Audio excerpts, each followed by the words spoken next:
Shalom. Kita bersyukur hari ini semua kita dalam keadaan yang sehat, baik, diberkati Tuhan ya. Kita memuji Tuhan untuk apalagi malam hari ini saudara ya. Kita semua bisa datang di rumah Tuhan, ini kemurahan Tuhan yang luar biasa.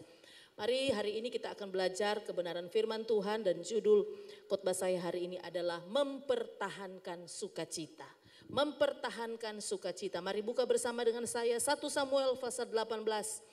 Kita akan baca ayat yang kelima sampai ayatnya yang ke-9. 1 Samuel 18 ayat 5 sampai ayat yang ke-9. Saya baca ayat 5, saudara baca ayat yang ke-6 dan seterusnya sampai ayat yang ke-9. Saya bacakan. Daud maju berperang dan selalu berhasil kemana juga Saul menyuruhnya, sehingga Saul mengangkat dia mengepalai para prajurit. Hal ini dipandang baik oleh seluruh rakyat dan juga oleh pegawai-pegawai Saul. 6.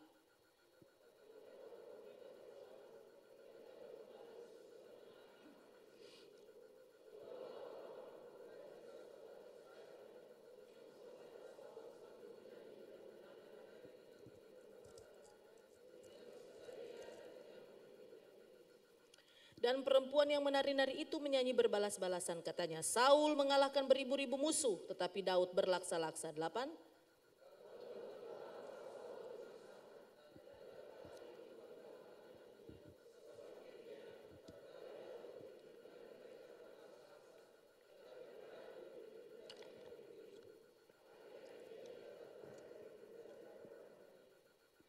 Sejak hari itu maka Saul selalu mendengki Daud. Bapak Ibu Saudara dikasihi Tuhan Yesus Kristus, sebuah kemenangan perang yang sangat fenomenal sekali saudara dikasihi Tuhan adalah perang Israel melawan Filistin saudara, yang didahului dengan kemenangan dari Daud ya, bisa mengalahkan raksasa Filistin yang bernama Goliat ya. Nah saudara dikasihi Tuhan, semua kita tahu cerita itu, dan kemenangan dari Daud itu sebenarnya adalah kemenangan Raja Saul dan juga kemenangan seluruh orang Israel. Kenapa saudara? Karena pemimpin atau yang diandalkan raksasa yang bernama Goliat itu mati di tangan Daud. Maka itu sebenarnya adalah kemenangan seluruh Israel dan apalagi kemenangan Raja Saul. Nah saudara dikasihi Tuhan Yesus Kristus, tetapi kemenangan yang luar biasa itu saudara, yang menjadi fenomenal sekali saudara, ternyata itu juga adalah awal kejatuhan Saul saudara ya. Karena sambutan para perempuan-perempuan yang begitu girang oleh karena suami mungkin mereka ikut berperang, ya anak-anak laki-laki mereka ikut berperang, berarti tidak jadi mati. Kenapa? Karena Daud telah berhasil membunuh Goliat, raksasa yang hebat itu saudara. Ya, sehingga ketika mereka selesai berperang, ya ketika Goliat mati kemudian mereka mengejar orang Filistin, maka peristiwa itu kemudian membangkitkan ya sorak-sorai atau ya sorak-sorai gegap gempita oleh para perempuan-perempuan yang mungkin di situ ada anak laki-lakinya atau suaminya ikut berperang. Mereka senang sekali dan kemudian mereka menyanyi berbalas-balasan ya.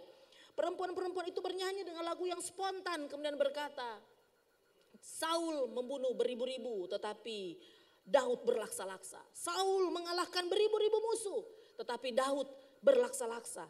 Nah saudara kasih Tuhan, saat itu Saul menjadi sangat sakit hati ketika dia mendengarkan saudara apa yang dikatakan oleh perempuan-perempuan yang sedang girang, yang sedang senang itu saudara.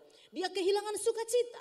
Sukacita kemenangan, kemenangan yang seharusnya ini menjadi sebuah sukacita yang luar biasa. Tetapi dirampas oleh anak ingusan yang baru saja diangkatnya menjadi prajurit oleh karena dia berhasil mengalahkan Goliat.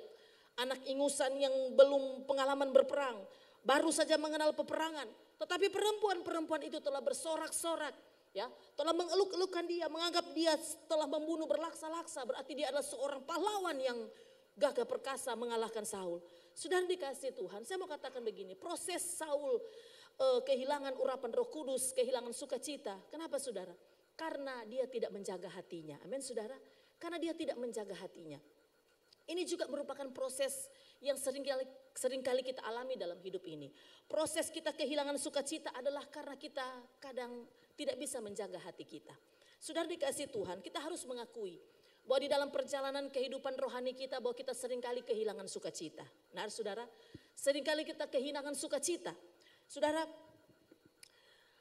Kalau saudara melihat di dalam Galatia 5 ayat 17, saudara, kita lompat sedikit ayatnya agak jauh, saudara. Galatia pasal 5.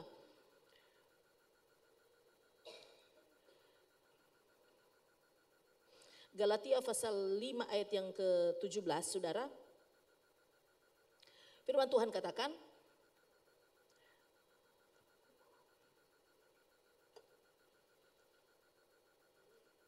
sebab keinginan daging berlawanan dengan keinginan roh, dan keinginan roh berlawanan dengan keinginan daging, karena keduanya bertentangan sehingga kamu setiap kali tidak melakukan apa yang kamu kehendaki. Jadi saudara dikasih Tuhan, di dalam hidup kita ini ada dua elemen yang selalu bertentangan, yaitu daging dan roh.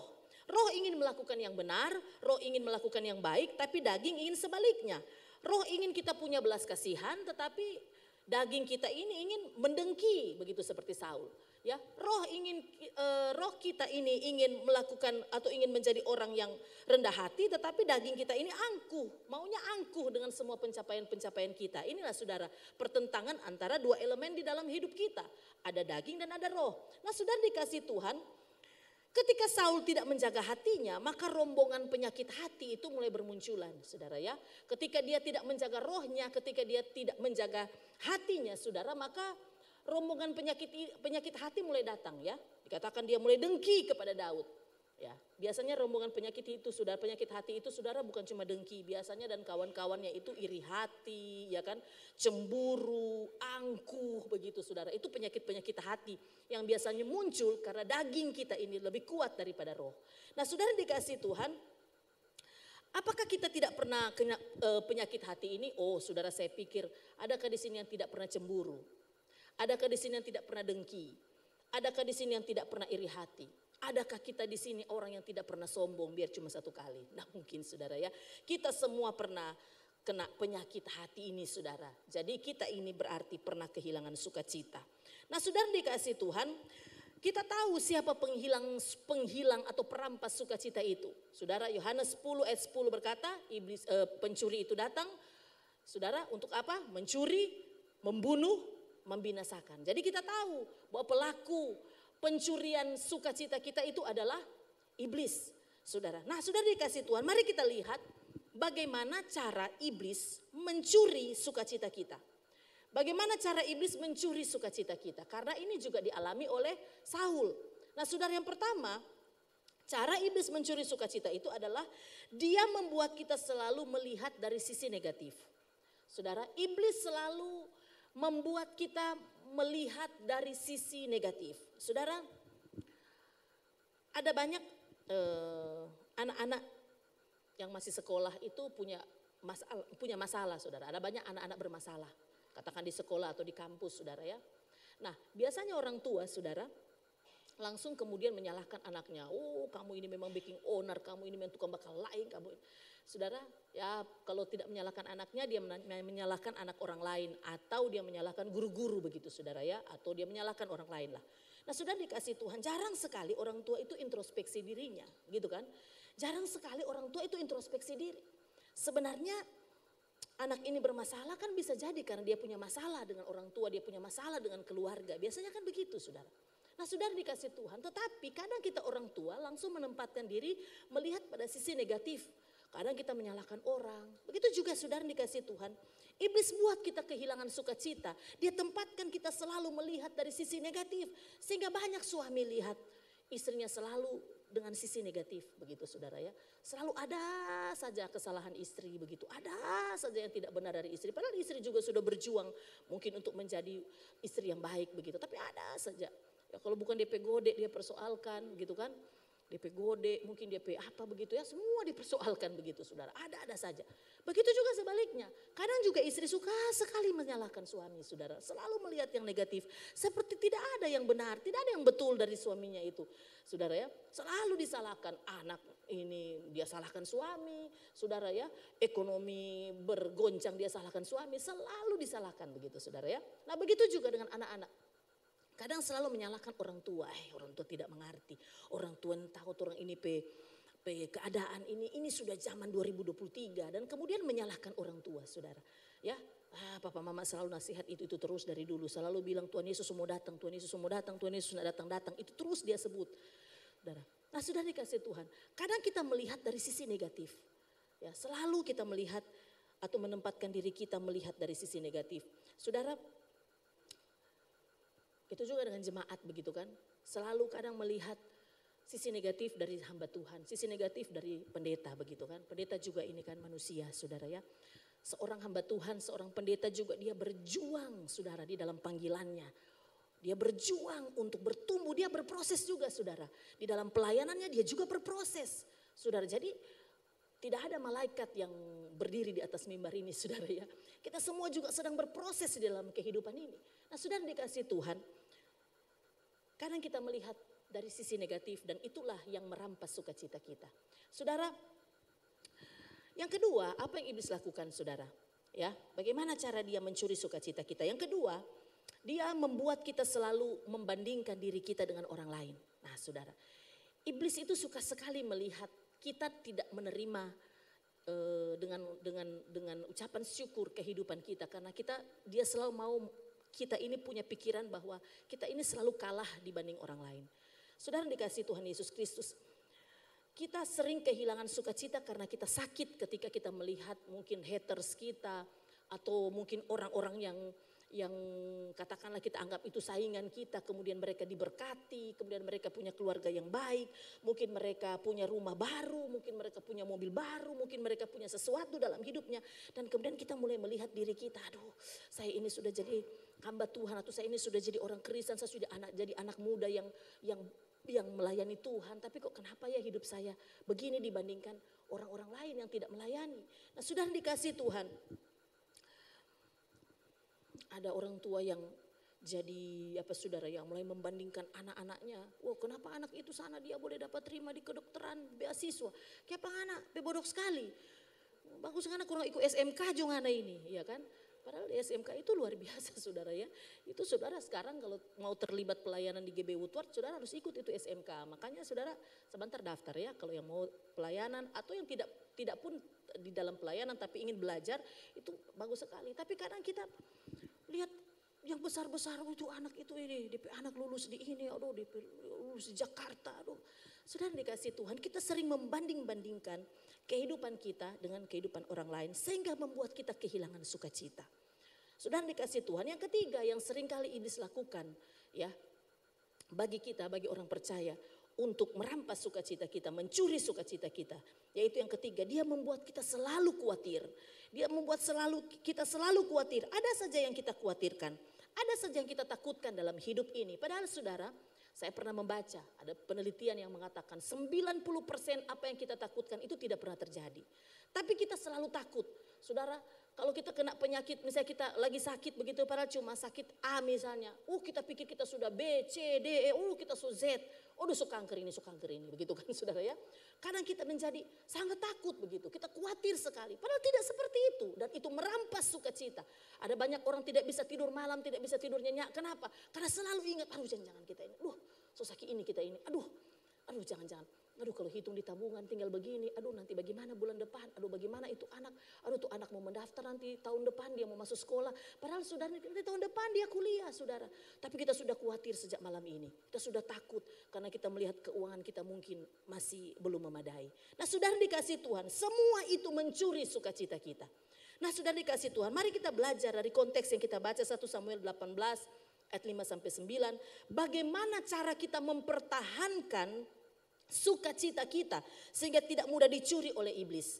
Bagaimana cara kita mempertahankan sukacita kita supaya tidak dicuri oleh iblis. Saudara, yang pertama saudara dikasih Tuhan. Yang pertama, hitung berkatmu satu-satu. Saudara, hitung berkatmu satu-satu. Saudara, ini ada lagunya tuh. Hitung berkatmu satu-satu. Ingat semua janganlah lupa. Hitung semua satu persatu. Jadi saudara, hitung berkatmu satu-satu. Saudara, mari kita lihat Saul ini berfokus pada apa yang dinyanyikan oleh perempuan-perempuan yang bersorak-sorak ketika mereka pulang. Dan berkata Saul membunuh beribu-ribu tetapi Daud berlaksa-laksa.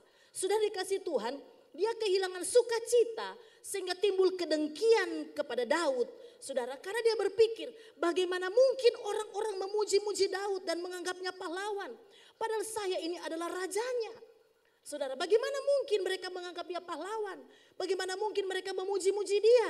Padahal seharusnya yang terima pujian, yang seharusnya dieluk-elukan adalah saya sebagai raja. Saudara, mari kita lihat. Apakah benar Daud membunuh musuh jauh lebih banyak dari Saul? Apakah benar Daud membunuh musuh jauh lebih banyak dari Saul? Coba kita lihat. 1 Samuel pasal 14. 1 Samuel pasal 14.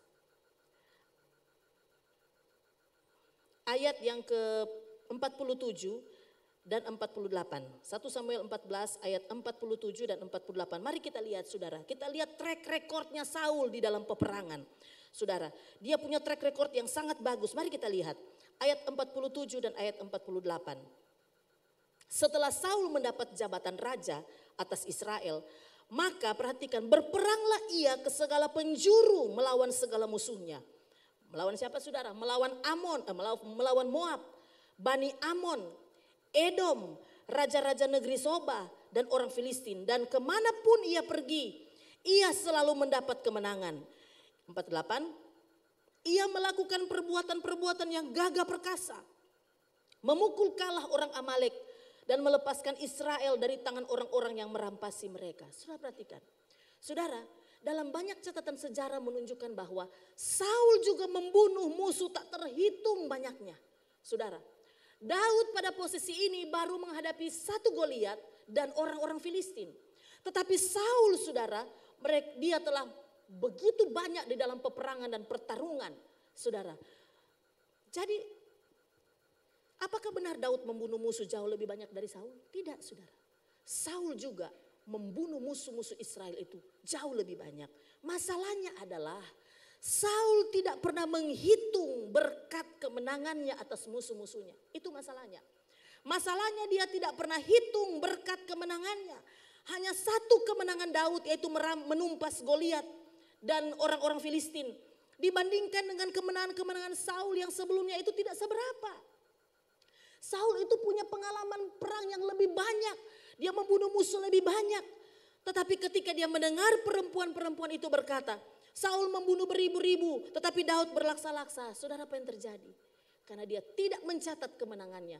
Karena dia tidak hitung berkat kemenangan yang sebenarnya Tuhan sudah anugerahkan buat dia. Dia buka hati kepada iblis. Iblis rampas sukacitanya.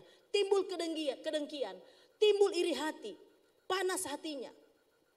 Saudara, ketika dia melihat Daud dieluk-elukan sebagai seorang pahlawan. Saudara dikasih Tuhan, saya mau katakan begini. Bukankah sikap hati Saul juga kadang adalah sikap hati kita? Betul saudara? Kadang sikap hati Saul itu juga adalah sikap hati kita anak-anak Tuhan. Saudara, ada orang yang lupa untuk menghitung, saudara. Berkat Tuhan itu sebenarnya banyak dia terima dari Tuhan, saudara. Kita kadang sering kehilangan sukacita. Padahal saudara dikasih Tuhan begitu banyak berkat Tuhan. Begitu banyak kemurahan-kemurahan Tuhan yang sudah kita dapatkan dari Tuhan. Saudara, ada orang yang sakit hati karena dia kehilangan seseorang. Begitu. Kemudian dia fokus pada kehilangannya. Dia lupa bahwa ada juga berkat Tuhan yang Tuhan limpahkan dalam hidupnya. Mungkin dia masih punya kesehatan yang baik. Dia punya pekerjaan yang baik, saudara. Dia punya mungkin keluarga yang baik.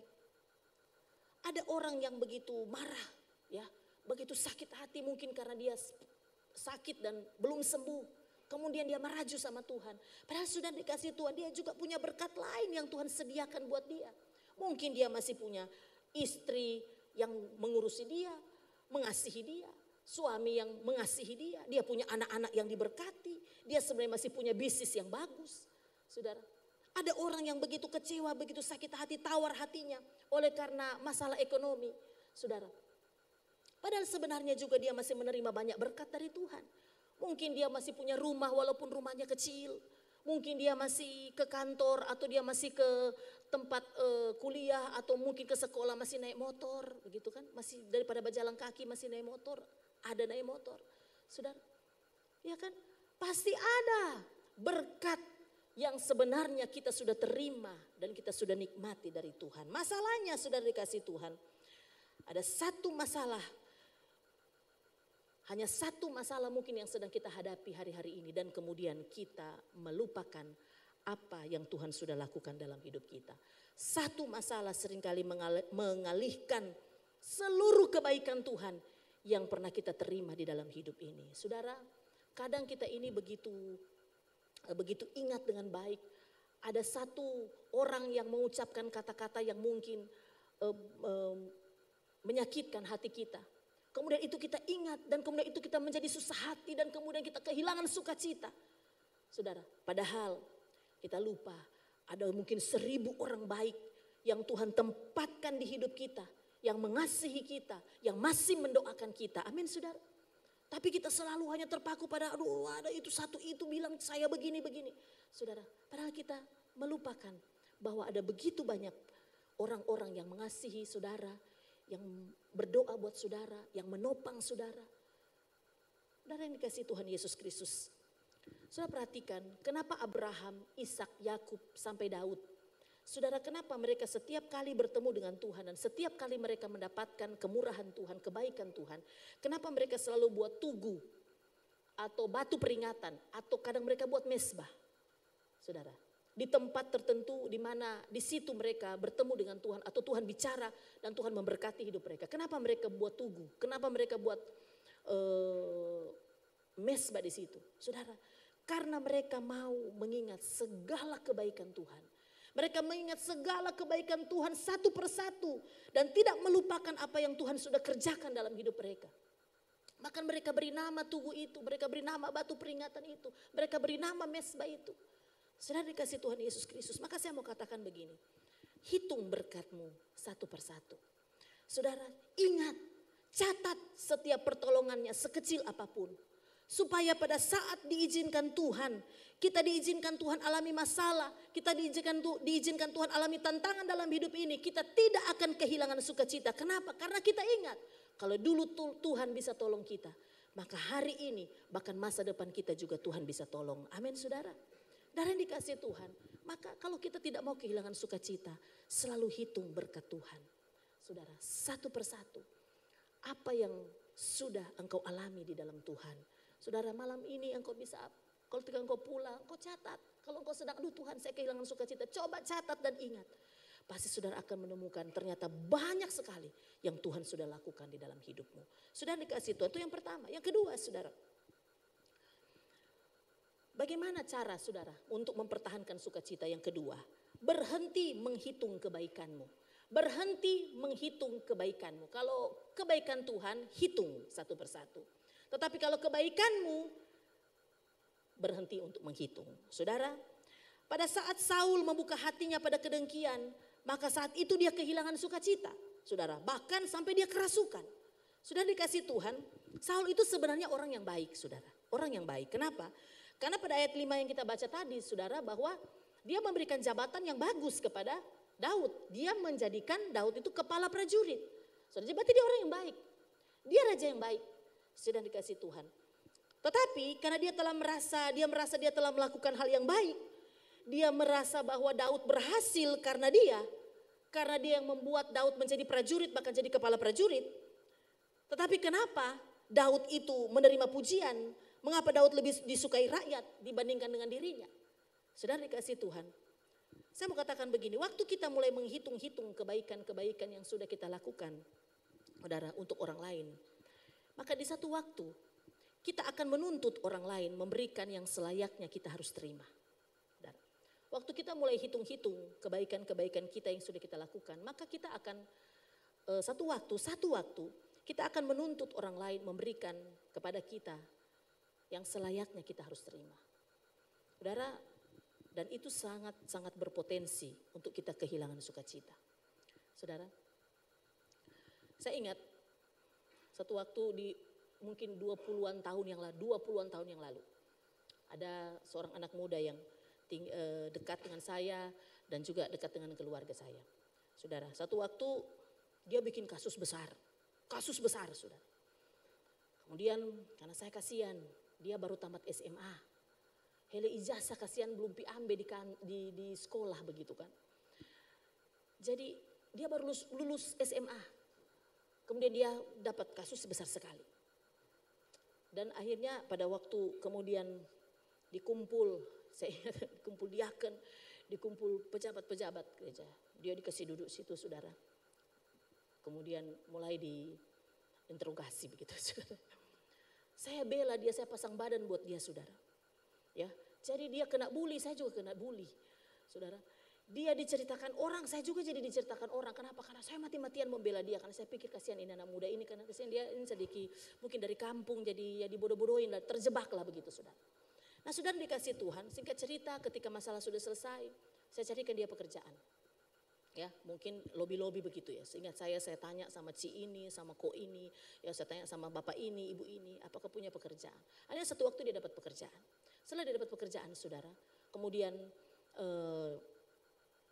dia bekerja dengan baik, beberapa waktu tidak lama mungkin beberapa bulan dia datang kepada saya dan dia bilang begini, tidak ada hujan, tidak ada panas dan dia bilang begini, Kak Dia saya mau permisi, saya mau pindah gereja. Saudara, sudah bisa bayangkan kalau saudara jadi saya begitu kan, saya kemudian mulai menghitung kebaikan saya. Saya bilang sama dia, duduk Ngana. Ngana waktu ada kasus, bukan cuma Ngana dapat bully, kita juga dapat bully, kita pasang badan for Ngana gitu kan. Kemudian saya bilang, saya bantu kamu begini, saya bantu kamu begini. Sekarang kamu tinggalkan GBU, kamu pindah tanpa apa salah saya, begitu kan. Saudara, saya mulai hitung kebaikan. Dan jujur, saya kehilangan sukacita. Betul saudara, kehilangan sukacita. Nah saudara dikasih Tuhan, maka jika kita melakukan hal-hal yang baik untuk orang lain, tidak usah menghitungnya. Amin. Tidak usah menghitungnya. Oh kalau bukan saya, Ngana tidak jadi apa-apa. Kalau saya tidak pernah bantu kau, saya pernah kasih modal kau. Waktu kau mau jual, saya kasih modal toh. Saudara dikasih Tuhan. Tidak usah menghitungnya apa yang sudah kita lakukan. Saudara, karena tidak ada manusia yang bisa balas kebaikan kita dengan sempurna. Amin. Tidak ada satu manusia yang bisa membalas kebaikan kita dengan sempurna. Saudara, kita sedikit melihat Filipi 4 ayat yang kelima. Coba buka Filipi 4 ayat yang kelima. Firman Tuhan katakan, hendaklah kebaikan hatimu diketahui semua orang, Tuhan sudah dekat. Hendaklah kebaikan hatimu diketahui semua orang. Saudara, mungkin sudah berkata begini, tadi dibilang kebaikan tidak usah dihitung kebaikan kita. Kenapa ini kok sepertinya kita harus memperlihatkan kebaikan kita. Sepertinya kok kita pamer kebaikan. Saudara begini. Kata Yunani yang diterjemahkan dari kata kebaikan hati yang di Filipi 4 ayat 5 ini saudara, itu menggunakan kata epikeia. Epikeia ini saudara memang agak sulit untuk diterjemahkan dalam bahasa Inggris apalagi oleh bahasa Indonesia. Karena epikeia ini saudara begitu sulit diterjemahkan sehingga banyak orang menerjemahkan kebaikan, kesabaran, ya, perhatian yang sabar, keramahan begitu. Ya, ada banyak terjemahan-terjemahan yang menerjemahkan seperti itu. Tapi sebenarnya epikeia itu lebih dalam dari pengertian itu. Saya kasih contoh epikeia itu seperti apa. Saudara begini. Ada seorang pembunuh berantai yang membunuh katakanlah 30 orang anak dengan sadis. 30 orang anak kecil dengan sadis. Dia bunuh. Nah sudah dikasih Tuhan, dia ditangkap dan kemudian dijatuhi hukuman mati. Saudara, menurut saudara, hukuman mati yang dia terima itu layak atau tidak? Layak atau tidak? Layak, betul layak. Saya setuju layak. Menurut saudara hukuman mati yang dia terima itu adil atau tidak? Banyak yang menganggukkan kepala berarti setuju ya, adil. Dia membunuh 30 anak, maka ketika divonis jatuh hukuman mati, adil. Itu layak dan adil. Nah sudah dikasih Tuhan, epikeia itu adalah begini. Kebaikan yang mutunya lebih tinggi dari rasa keadilan. Kebaikan yang lebih tinggi dari rasa keadilan. Jadi ketika si hakim memiliki epikeia, maka dia akan memberikan pengampunan kepada si pembunuh ini. Saudara, dan mungkin kita bilang tidak adil, kok begitu? Nah saudara, itulah epikeia. Nah saudara dikasih Tuhan Yesus Kristus, persoalannya adalah apakah mungkin kita melakukan kebaikan seperti itu? Saudara, apakah mungkin saya dan saudara melakukan kebaikan seperti itu? Yang bisa orang lihat, bisakah kita melakukan seperti itu? Mungkin sulit, tetapi saudara mari kita lihat. Dalam Filipi 4 tadi ayat yang kelima, kita lihat ayat yang keempatnya. Firman Tuhan katakan, bersukacitalah senantiasa dalam Tuhan. Sekali lagi kukatakan apa? Bersukacitalah. Saudara dikasih Tuhan, berarti begini saudara. Bersukacita itu membuat apa yang tidak mungkin menjadi mungkin. Amin. Bersukacita itu membuat apa yang tidak mungkin menjadi mungkin. Sukacita itu memiliki daya dorong yang sangat kuat untuk membuat seseorang tetap positif dalam merespon badai hidup yang besar yang dia alami. Saudara, ketika orang lain menghadapi badai besar dan kemudian mereka tidak kuat menanggungnya dan mereka jatuh, mereka mungkin kecewa dan mereka tinggalkan Tuhan, mereka berhenti melayani, ada orang yang tetap memiliki sukacita. Sehingga sudah dikasih Tuhan, dia masih tetap positif dalam merespon segala sesuatu yang terjadi dengan hidupnya. Sudah dikasih Tuhan. Ada orang yang tetap bisa berbuat murah hati di tengah kesulitan-kesulitan yang menghimpit dia. Dia mungkin juga hidupnya pas-pasan, tapi dia masih bisa memberi kemurahan hati. Saudara, ada orang mungkin saudara yang masih bisa membuka tangannya, masih membuka hatinya selebar-lebarnya, sekalipun mungkin reputasinya dihancurkan, sekalipun mungkin dia dihianati berkali-kali, walaupun mungkin dia dihantam berbagai kesulitan. Saudara, kenapa? Karena mereka bersuka cita. Itulah epikeia. Mari kita lihat saudara. Sewaktu Abraham dipanggil Tuhan keluar dari negerinya, ia bukan cuma bawa Sarah, dia bawa siapa juga saudara? Lot. Lot itu ponakannya, jadi Abraham paman, dia ponakan. Lot ini tidak punya apa-apa ketika dia keluar dari Ur Kasdim, bukan? Tidak punya apa-apa. Dia menjadi kaya, dia menjadi diberkati. Kenapa? Karena Allah memberkati Abraham, dia kecipratan. Betul saudara? Karena Allah memberkati Abraham, sehingga Lot juga kecipratan berkat dari Tuhan. Nah sudah dikasih Tuhan, diceritakan bahwa karena bertambah banyak harta mereka, makin banyak. Tempat di mana mereka mendirikan kemah mereka tidak cukup. Sehingga banyak gembala-gembala mereka memperebutkan sumur-sumur. Akhirnya apa? Bakalahi gembala dan gembala. Gembala-gembala domba maksudnya, saudara, bukan gembala sidang. Maksudnya gembala-gembala domba itu bakalahi, saudara. Nah sudah dikasih Tuhan. Secara posisi Abraham itu bisa bilang begini kepada Lot. Lot, anakan tapi kemanakan, ngana kita ada bawah. Ngana itu jadi kaya kan karena saya, karena Allahku memberkatiku, ngana kecipratan. Jadi begini Lot, ngana cari jadi tanpa mana ngana mau pergi, mana kali ke kanan ke utara, ngana cari jadi mana ngana suka. Pokoknya kita itu di sini, kita di sini. Ngana pergi jadi mana? Bawa semua ngana pe kambing domba, ngana pe harta semua ngana bawa. Saudara, apakah itu adil? Adil. Kenapa? Karena sekali lagi Abraham adalah paman, adalah orang tua. Dan kemudian Lot hanya kecipratan berkat dari Abraham. Nah sudah dikasih Tuhan, tetapi apa yang terjadi? Abraham panggil Lot dan berkata begini, Lot, pilih Jo, tempat mana ngana suka. Kalau ngana ke kiri, kita ke kanan. Kalau ngana ke kanan, kita ke kiri Lot. Jadi mana-mana pangana. Saudara, apakah ini adil? Sebenarnya tidak adil. Saudara, sebenarnya ini tidak adil. Saudara, karena posisi menentukan. Dia adalah seorang, dia lebih tua, dia orang tua, dia paman. Dan kemudian dia yang menerima janji, dia yang diberkati oleh Allah. Tapi saudara, dia katakan pilih mana lebih dulu. Kamu ke kanan, aku ke kiri, kamu ke kiri, aku ke kanan. Saudara, ini sebenarnya tidak adil. Tapi saudara dikasih Tuhan, inilah epikeia dari Abraham. Saudara dikasih Tuhan, kenapa Abraham memiliki kebaikan hati seperti ini? Karena dia punya sukacita. Kita tahu dari mana dia punya sukacita. Saudara dikasih Tuhan. Di dalam Kejadian pasal 13. Di dalam Kejadian pasal 13, saudara. Coba kita lihat ayat yang keempat.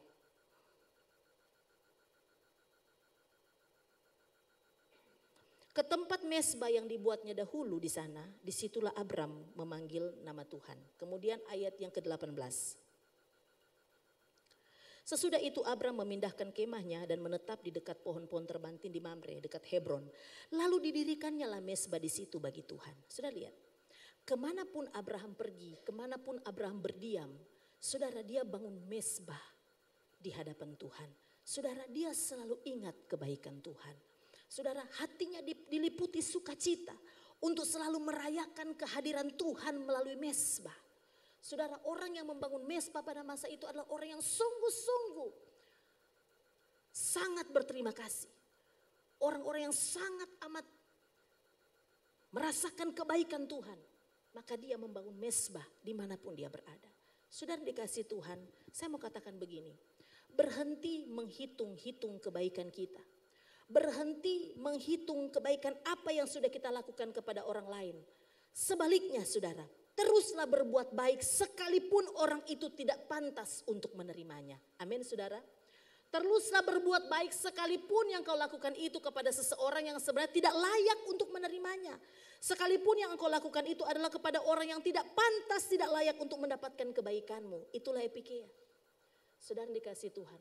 Jadi menghitung berkat Tuhan itu harus hitung satu persatu. Tapi tidak usah menghitung kebaikan-kebaikanmu yang sudah engkau lakukan kepada orang lain. Karena Tuhan menghendaki kita epikeia. Amin saudara.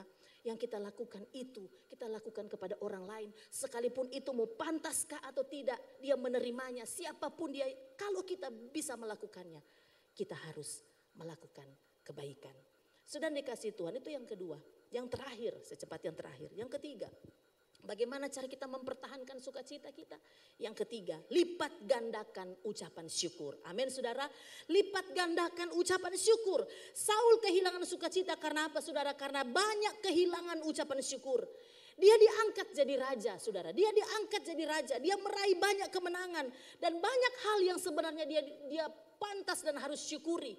Dibandingkan dengan hanya mendengar kata-kata dari perempuan-perempuan yang mengatakan, yang memilukan hatinya, yang membuat dia harus dengki. Saudara, padahal banyak hal yang dapat dia syukuri dalam hidupnya. Beda dengan Daud. Saudara, sepanjang hidupnya, bahkan hal yang paling kecil sekalipun digubahnya menjadi sebuah pujian syukur. Ditulisnya menjadi sebuah ucapan syukur kepada Tuhan. Bahkan dia pernah berkata, siapakah keluargaku? Siapakah aku Tuhan? Siapakah kaumku? Sehingga engkau memberikan semua ini kepadaku. Saudara, lihatlah bedanya. Daud penuh dengan ucapan syukur. Saudara, cara pertahankan sukacita. Lihat dan temukan banyak hal yang patut kita ucapkan syukur. Amin saudara. Bahkan saat saudara berada di titik terendah dalam hidup saudara, masih ada yang dapat kita syukuri. Apa saudara? Anugerah keselamatan. Amin saudara. Masih ada yang harus kita syukuri. Masih ada satu yang bisa kita syukuri. Tapi saya berpikir bahwa bukan cuma satu. Banyak yang bisa kita syukuri dari hidup kita. Kalau saudara tidak mau kehilangan atau saudara mau mempertahankan sukacita. Saudara, lipat gandakan ucapan syukurmu kepada Tuhan. Jangan cuma karena satu masalah. Jangan cuma karena persoalan yang sebenarnya kecil. Dibandingkan dengan berkat yang Tuhan sudah beri buat saudara. Kemudian saudara kehilangan sukacita. Saudara dikasih Tuhan, mengapa iblis suka sekali kita kehilangan sukacita? Karena sukacita itu adalah kekuatan orang percaya. Setuju katakan amin. Saudara dikasih Tuhan, sukacita itu hasil karya Roh Kudus dan tidak akan pernah ditemukan dimanapun. Saudara, hanya ada di dalam pekerjaan Roh Kudus. Kita boleh alami apapun, tetapi jangan pernah engkau kehilangan sukacita. Maka saudara dikasih Tuhan, pertahankan itu dengan hitung berkatmu satu-satu. Hitung berkat Tuhan itu satu-satu. Dan tidak usah atau berhenti menghitung kebaikan-kebaikanmu. Serta lipat gandakan ucapan syukur. Amin saudara. Mari tutup Alkitab saudara.